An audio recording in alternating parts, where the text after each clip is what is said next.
చిత్తూరు జిల్లా సోమల మండలం అన్నెమ్మగారిపల్లెలో ఆవుల కొట్టంపై ఏనుగులు దాడి చేశాయి. ఈ ఘటనలో ఒక ఆవు మృతి చెందగా మిగిలిన ఆవులు అడవిలోకి వెళ్లినట్లు రైతు వెంకటరమణ తెలిపారు. ఏనుగుల దాడుల నుండి తమ పంట పొలాలను కాపాడాలని రైతులు ఆవేదన చెందుతున్నారు.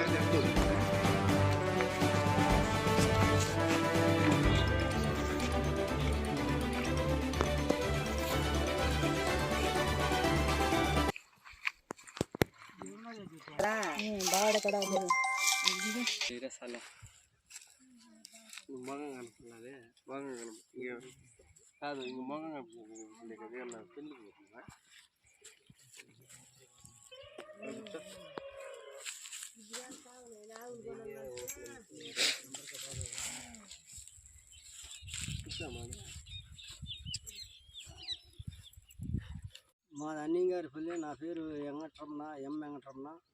రాత్రి ఏనుగుల దాడిలో ఆవు చనిపోయింది. అంటే ఏ పక్క మళ్ళీ